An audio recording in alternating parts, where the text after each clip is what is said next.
नमस्कार विद्यार्थी मित्रांनो, मॅथ्स 1 मधील आपला सेकंड चॅप्टर चालू आहे सेट्स। यामध्ये आपण बरेच सेट्सचे त्यांचे प्रॉपर्टीज वगैरे बघितलेले आहेत, त्यांचे वेगवेगळे कशा पद्धतीने लिहिणार वगैरे ते आपण शिकलो। आता मात्र त्यांच्या वेगवेगळे जे छेदसंच, विभिन्न संच आणि त्यांच्या प्रॉपर्टीज आणि युनियन ऑफ जे आहे युनियन, इंटरसेक्शन आणि वेगवेगळे डिफरंट टाइप्स ऑफ सेट्स जे आहेत त्यांचे ते गुणधर्म आपण शिकणार आहोत। तर या अगोदरचे जे भाग आहेत त्या भागांचे व्हिडिओजचे जे लिंक्स आहेत त्या आजच्या व्हिडिओच्या डिस्क्रिप्शन बॉक्स मध्ये आहेत, त्या तुम्हाला आवडल्यास तुम्ही सबस्क्राइब करू शकता। तर चला आपण संचांवरील क्रिया म्हणजे ऑपरेशन्स ऑन सेट्स हे बघूया। या अगोदर आपण महिरपी कंस वगैरे असं म्हणजे रोस्टिंग मेथड वगैरे असे वेगवेगळ्या पद्धतीने छान कसं लिहायचे त्यांचे लिहिण्याच्या पद्धती वापरल्या बघितलेत आपण कसं। आता मात्र त्यांचे जे गुणधर्म आहेत की कॉमन कोणते काही काही एलिमेंट्स कॉमन असतात तर त्यावरून त्यांचे प्रकार पाडलेले आहेत। तर त्यामध्ये हा जो एक आहे तो म्हणजे इंटरसेक्शन ऑफ टू सेट्स, दोन संचांचा छेद। दोन सेट्स आहेत, दोन सेट्स जे आहे त्या दोन सेट्सचा छेद म्हणजे त्यांचं इंटरसेक्शन की ज्यामध्ये काही एलिमेंट्स कॉमन असतात, दोन्ही सेट मध्ये असतात, दोन्ही सेट्स मध्ये असलेले असे दोन संच। समजा एखादी तुमच्या शाळेतली टीम आहे की त्यामध्ये एक क्रिकेटची टीम आहे, एक हॉकीची टीम आहे।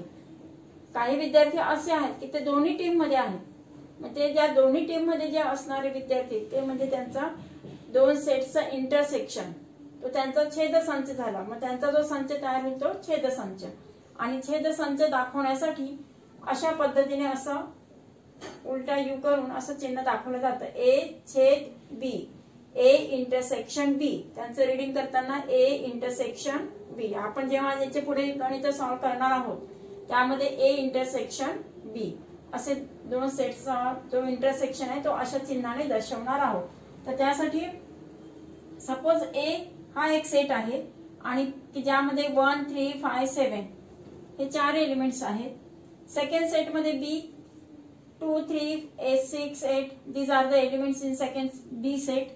It is denoted by this part 2, 3, 6, 8। यामध्ये आता A इंटरसेक्शन B की जो A मध्ये पण आहे आणि B मध्ये पण आहे असा एकच एलिमेंट आहे, तो म्हणजे इथे आहे 3।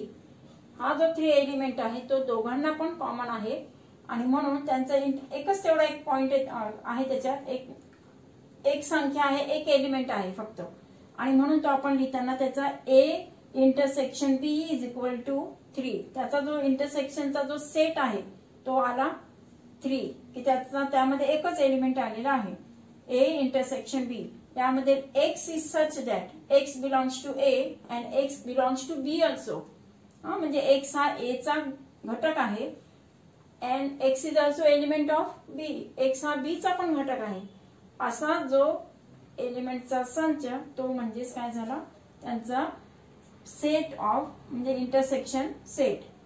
आता त्या पद्धतीने दुसरं एक एक्झाम्पल बघूया आपण, ज्यामध्ये ए सेट मध्ये पहा 1, 3 नंतर 9, 11 आणि 13 असे एलिमेंट्स आहेत। 1, 3, 9, 11 आणि 13 की जे असे एलिमेंट्स आहेत की पहा बी मध्ये तीनच एलिमेंट्स आहेत 1, 9 आणि 11, पण बी मधले जे एलिमेंट्स आहेत ते ए मध्ये पण आहे। याचा अर्थ काय झाला, B is subset of A, B is subset of A म्हणजे बी हा ए चा उपसंच आहे। आणि म्हणूनच मग आणि तसं जर बघितलं तर इंटरसेक्शन मध्ये कोणकोणते आहेत, इथे पहा सुरुवातीला हा एक संच दाखवलाय बी संचामध्ये 1, 9, 11 म्हणजे हा जो बी संच आहे तो ए मध्ये पण आहे because B is a subset of A, आणि बी चे जे एलिमेंट्स आहेत ते ए मध्ये आहेत 1, 9 अँड 11। हा त्यांचा पॉइंट ऑफ इंटरसेक्शन म्हणजे त्यांचे इंटरसेक्शनचे त्यांचे एलिमेंट्स आहेत ते 1, 9 अँड 11, आणि म्हणून त्यांचा A intersection B is equal to 1, 9, 11 हे 3 एलिमेंट्स त्याच्यात आहेत। अँड धिस सेट इंटरसेक्शन जो सेट आहे A intersection B, this set is also subset of A, आणि म्हणूनच मग आपण लिहिताना त्याला जसं B is subset of A आहे तसंच A intersection B is also subset of A. त्यामध्ये पण म्हणजे ही जी प्रॉपर्टी आहे ती तिथे लागू पडते. आता त्याच्यावर आधारित प्रॉपर्टीज बघूया आपण. त्याकरताच आपण हे केले की प्रॉपर्टीज मध्ये पण A intersection B is equal to B intersection A. त्यांचा क्रम जो आहे त्याची व्हॅल्यू काही बदलत नाही. जरी इफ त्याचा क्रम बदललेला असेल तरी सुद्धा व्हॅल्यू इज इक्वल आहे तशीच इक्विव्हॅलंट असते. A intersection B is equal to B intersection A. जर A is subset of B तर A intersection B is equal to A. A जर सबसेट आहे बी चा, आपण हे एक्झाम्पल बघितलंय की बी सबसेट ऑफ ए आणि म्हणून बी इज ऑल्सो त्यांचा जो इंटरसेक्शन आहे तो म्हणजे त्यांचा इंटरसेक्शन आणि सबसेट दोन्ही एकच आहे. त्या अर्थाने ती प्रॉपर्टी आहे. पुढच्या याच्यामध्ये if A intersection B is equal to B, A intersection B is equal to B, तर B is subset of A. त्यांचं इंटरसेक्शन जर बी असेल तर साहजिकच काय B is subset of A. ते एकमेकांचे उपसंच असतात. जर त्यांचं इंटरसेक्शन जर त्याच्यामध्ये असेल तर ते म्हणजे काय झालं, तो त्यांचा भाग, तो त्यांचा संच म्हणजे तो त्याचा उपसंच जो असतो तो त्याचा सबसेट होत असतो. मग त्याच पद्धतीने A intersection B subset of A असेल तर it is also subset of B. त्याचा जो इंटरसेक्शन आहे तो बी चा पण सबसेट असेल.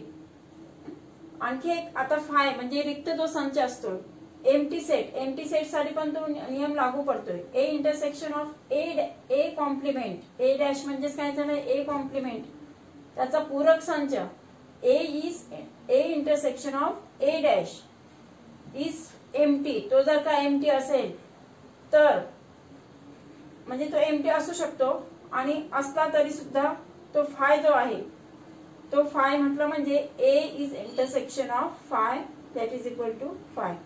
म्हणजे रिक्त संच असं नाही की इंटरसेक्शन मध्ये एकही एलिमेंट असू शकत नाही आणि समजा नसला तर तो जो असतो तो म्हणजे फाय. जेव्हा एकही एलिमेंट नसेल तेव्हा तो फाय आहे असं हे करणार.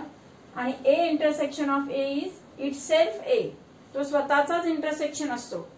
जसं आपण अगोदर बघितलंय की प्रत्येक हे जे असतात ते संच जे असतात ते स्वतःचेच पूरक संच असतात. तसं त्या पद्धतीने A intersection A is also ए म्हणजे तो स्वतःचाच छेदसंच असतो. असे त्याच्यावर आधारित आपण जसं आता ए इंटरसेक्शन बी पाहिलं तसं आपण ए युनियन बी बघणार आहोत. ए इंटरसेक्शन बी आपण पाहिलं. आता ए युनियन बी म्हणजे दोन संचांचा संयोग. युनियन दर्शवण्यासाठी अशा पद्धतीने यूचं चिन्ह काढायचंय. ए युनियन बी, ए युनियन बी त्याचं रीडिंग सुद्धा ए युनियन बी असा वाचणार. ए संयोग बी किंवा जे संचाचं जे नाव असेल ते ए युनियन बी. तर या युनियन म्हणजेच त्यामध्ये असे सगळे घटक की त्या ए आणि बी दोन्ही संचांचे घटक त्याच्यामध्ये समाविष्ट झालेले असतात. सपोज आता ए हा एक सेट आहे 1 2 3 4 5, याच्यात 5 एलिमेंट्स आहेत. ए 1 2 3 हे घेतल्यात आपण. ए हा संच, A is the set with 5 elements, B is the set with 3 elements 1 -2 and -3. परंतु त्या दोघांमध्ये एक जो आहे तो कॉमन आहे. पॉइंट जसं आपण इंटरसेक्शन पाहिलं की इंटरसेक्शन मध्ये एक जे कॉमन असतं तो सेट मध्ये इंटरसेक्शन. आता इथे कॉमन मध्ये एक आलेला आहे म्हणजे टोटल बघितलं तर किती एलिमेंट्स आहेत हे 5 आणि 3 8 एलिमेंट्स. परंतु त्याच्यामध्ये एक कॉमन आहे आणि म्हणून ए युनियन बी मध्ये पूर्ण 8 एलिमेंट्स न येता 7 एलिमेंट्स येतील कारण एक एलिमेंट दोघांसाठी कॉमन आहे. आणि म्हणून 1 2 3 4 5 -2 आणि -3 1 पुन्हा रिपीट होणार नाही. ए युनियन बी मध्ये जे कॉमन असतात तो फक्त एकदाच तो तेवढा एलिमेंट दाखवतात आणि बाकीचे जे सगळे एलिमेंट्स आहेत सगळ्यांची total sum of all elements असते. That is the union of 2 sets किंवा ते दोन्ही संचांचे घटकांची एकूण जो आहे तो दर्शवण्यासाठी ए युनियन बी अशा पद्धतीने दर्शवला जात असतो. दुसरं एक आपण हे बघणार आहोत की ए हा एक असा सेट आहे की त्याच्यामध्ये पण 1 2 3 4 5 हे एलिमेंट्स आहे. बी मध्ये 2 आणि 3 एलिमेंट्स आहे. बघा 2 आणि 3 एलिमेंट्स आहेत. नीट जर आपण निरीक्षण केलं तर आपल्या लक्षात येईल की बी is the subset of A. B हा ए सेटचा उपसंच आहे. बी इज सबसेट ऑफ ए. आणि म्हणून मग पहा ए युनियन बी. ए युनियन बी मध्ये आता पहा टोटल किती हे होणार, 2 घटक जे आहे ते त्यांचे सामायिक आहेत. हे 5 म्हणजे टोटल फक्त 5च हे असणार आहे की ते जे घटक आहे A union B. A union बी चे जे एलिमेंट्स आहेत ते total number of elements of set ए. म्हणून पहा ए युनियन बी किती सेट आहे त्याच्यात 5 आहे. याच्यात पण 5 येणार A union B because B is subset of A. B हा ए चा सबसेट आहे आणि म्हणून पहा ए युनियन बी. जर B is subset of A तर A union B is equal to A. म्हणजे जेव्हा तो उपसंच असेल तेव्हा ते उपसंच म्हटलं म्हणजे त्याच्यातले एलिमेंट्स जे आहे ते मोठ्या संचामध्ये असतातच.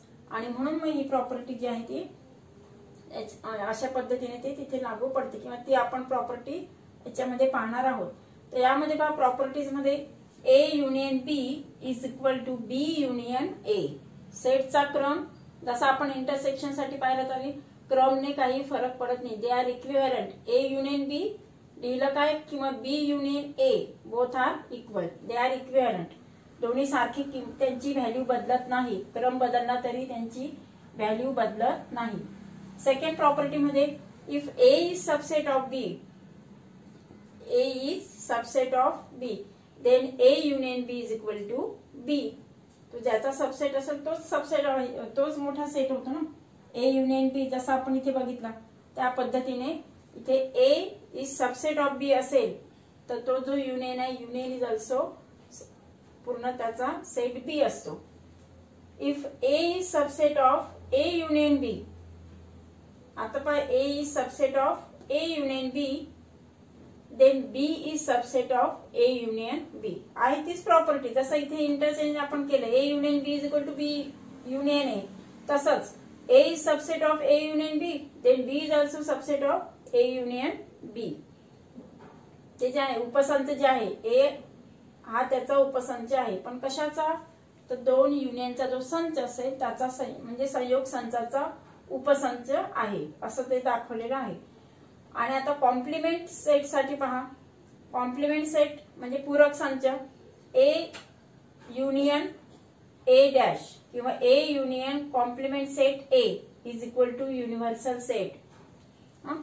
कोणताही सेट आणि त्याचा कॉम्प्लिमेंट सेट सगळ्यांची टोटल केली म्हणजे जो पूर्ण होल सेट तयार होतो तो म्हणजे युनिव्हर्सल सेट. यू अक्षराने दाखवणार आपण. कॉम्प्लिमेंट सेट आहे तो जो सेट असेल तो. तसा A union A is equal to A म्हणजे इट इज इट सेल्फ काय झाला तो प्रत्येक सेट हा स्वतःचाच युनियन असतो. जसं प्रत्येक सेट याच्यामध्ये बघितलं आपण इंटरसेक्शन हा प्रत्येकाशीच असतो तसंच ए union A is also it self that is a. तो स्वतःचाच एक संयोग संच जो आहे तो संच असतो. आणि A union phi empty set phi then it is also A. तो फाय म्हटलं म्हणजे रिक्त संच. रिक्त संच जो आहे तो स्वतः त्याच्याशी ज्याचं युनियन असेल तो म्हटलं म्हणजे काय झाला त्याचा सेट इट सेल्फ तो असतो. तो स्वतःचाच म्हणजे रिक्त संच जरी असेल तर तोच सेट आपल्याला मिळत असतो. ए संयोग संच संयोग फाय किंवा रिक्त संच इज इक्वल टू ए. आता आपण पुढचे जे डिसजॉइंट सेट म्हणजे जे भिन्न संच आहेत ते बघूया.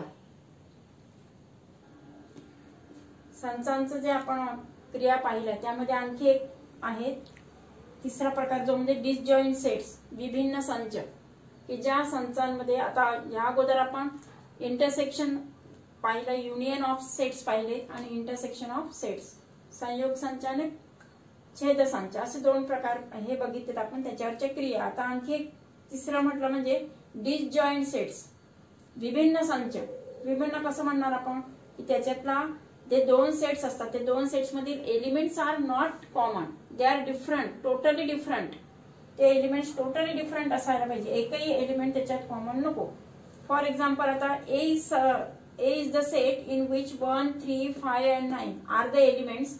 बी मध्ये 2, 4, 8 हे एलिमेंट्स आहेत. दोघांमध्ये पण एकही एलिमेंट्स कॉमन दिसत नाहीये, एकही एलिमेंट कॉमन नाही, दे आर टोटली डिफरंट. एकही घटक जेव्हा सामायिक नसतो तेव्हा त्यांना विभिन्न संच म्हणतात. आणि म्हणून ते दाखवताना पण वेगवेगळे आहे, त्यांचं इंटरसेक्शन नाही आणि युनियन पण नाही, एकदम वेगळे. If two sets have no common element, एकही कॉमन एलिमेंट नसणार असे जे संच, असे जे सेट्स म्हणजे ते झाले टोटली डिफरंट असलेले sets, they are disjoint sets. कोणत्याही याच्यानुसार ते एकमेकांशी जॉईंट नसतात. तसं आता इथे पहा, एक मोठा युनिव्हर्सल सेट दाखवलाय यू, आणि त्यामध्ये दोन सेट्स आहेत, हा ए आणि हा बी. ए मध्ये नो हे दोन वर्ड्स आहेत, एन ओ. याच्यात जे लेटर्स आहेत ते बी मध्ये नाही आहेत, येस मध्ये. A and B R J आहे ते काय डिसजॉईंट सेट्स आहेत. But A is subset of U and B is also subset of U. म्हणजे हे जे दोन सेट्स आहेत ते मात्र मोठ्या युनिव्हर्सल सेटचे सबसेट आहेत. परंतु याच्यासाठी मात्र जर ते भिन्न नसते, ते सबसेट असेल, उपसंच असतील, तरी सुद्धा हे दोन जे सेट आहेत ते मात्र परस्परांशी एकदम डिफरंट आहेत. आणि म्हणून ए आणि बी हे जे आहे ते डिफरंट डिसजॉईंट सेट्स आहेत, जे त्याला आपण एकदम विभिन्न संच म्हणू. तर आपण जे आता जे तीन क्रिया पाहिल्या, intersection of sets, union of sets आणि डिसजॉईंट सेट्स, छेद संच, संयोग संच आणि विभिन्न संच, या तिघांच्या ज्या क्रिया आहेत, या क्रियांवर आधारित आपल्याला त्यांची संख्या कशी काढायची ते सूत्र आपण बघूया. संचांवरील क्रिया आपण पाहिल्यात, ऑपरेशन्स ऑन सेट्स. त्यावरून आपल्याला number of elements in the set मधील ज्या घटकांची संख्या आहे ती कशी काढायची, त्यासाठी ते सूत्र तयार केले. ते कसं केलं ते आपण बघूया. संचातील घटकांची संख्या काढण्यासाठी हे जे सूत्र आहे, number of A union B is equal to number of A plus number of B, म्हणजे ए मधल्या सेटची संख्या प्लस नंबर ऑफ बी मधील सेटची संख्या minus number of A intersection B, A छेद संच बी, त्याच्यातून जर मायनस केलं तर जी काही संख्या असणार ती ए युनियन बी ची असते. तर त्यासाठी ते कसं आलं ते बघू आपण. Suppose A is the set, त्याच्यामध्ये 3, 6, 9, 12, 5 हे 5 एलिमेंट्स आहेत. Number of A is 5. किती एलिमेंट्स आहेत त्याच्यामध्ये, किती घटक आहेत, 5 घटक आहेत. तसे बी मधले घटक 1, 2, 3 किती आहे, टोटल 6 आहेत. Number of elements in B is equal to 6. Number of A 5 and number of B 6. यांचं जर टोटल युनियन घेतलं तर किती येणार, 6 + 5 टोटल नंबर 11 येतात. पण यामध्ये काही काही घटक जर कॉमन असतील, म्हणजे ए युनियन बी हा पण सेट त्याच्यात असू शकतो, किंवा ए इंटरसेक्शन बी हे जे आहे, ए इंटरसेक्शन बी जर असेल तर ए युनियन बी कसं काढायचं ते आपण पाहणार आहोत. त्यामध्ये पहा, ए युनियन बी काढण्यासाठी अगोदर असेच घटक घेणार की जे ते दोघांमध्ये पण जे कॉमन आहे ते नंतर आपण एकदाच लिहिणार आहोत. 6 आणि 12 हे जे 6 आणि 12 हे दोघांना पण कॉमन आहेत आणि म्हणून ते एकदाच लिहिणार. म्हणजे टोटल जर संख्या पाहिली 6 आणि 5 यांची आहे 11, परंतु दोन जे घटक आहेत ते दोघांना पण कॉमन आहे. मग 11 मधून जर 2 मायनस केले तर ए युनियन बी चे किती आले, 9 आले पाहिजे. ए युनियन बी चं जे टोटल नंबर ऑफ जे आहेत एलिमेंट्स ते मात्र 9 येतील. आणि म्हणून आपण लिहिताना पहा 3, 6, 9, 12, 5. आता हा जो उरलेला लिहिणार आहोत तर 18 हे 4 एलिमेंट्स इथे लिहिले, म्हणजे हा जो पूर्ण टोटल आहे तो किती झालाय, 9 एलिमेंट्सचा संच झालेला आहे. A union B is equal to 9. याचा अर्थ जे दोन एलिमेंट्स आहेत ते दोन एलिमेंट्स टोटल एलिमेंट्स 11 आहेत, ए आणि बी, आणि ए युनियन बी मात्र 9 आहेत. याचाच अर्थ ए इंटरसेक्शन बी हा जो सेट आहे तो मात्र त्याच्यात दोन एलिमेंट्स आहेत, हे त्याच्यावर लगेच लक्षात येतं. आणि म्हणून त्याच्यासाठी ते सूत्र तयार केले. A intersection B is equal to 6, 12 हे दोन एलिमेंट्स आहेत, ते आपण 2 म्हणून लिहिलेले आहेत. त्यासाठी आपण आता जो फॉर्म्युला तयार केला तो कसा आहे पहा, number of A union B is equal to number of A plus number of B set minus number of A intersection B. यांची दोघांची जे ऍडिशन त्याच्यामधून काय मायनस करणार, ए इंटरसेक्शन बी हा जर 2 मायनस केला, 11 - 2 तर आपल्याला काय मिळणार आहे, ए युनियन बी. या दोन हे जे तीन इक्वेशन्स आहेत त्या इक्वेशन वरून आपल्याला हा फॉर्म्युला मिळतो. आणि याचाच अर्थ काय झाला, आपण अशा पण यालाच असं कन्व्हर्शन करू शकतो. Number of A set plus number of B set is equal to number of A union B plus number of A intersection B. A union B दोघांचा संयोग संच आणि दोघांचा छेद संच यांची बेरीज म्हणजेच number of A plus number of B.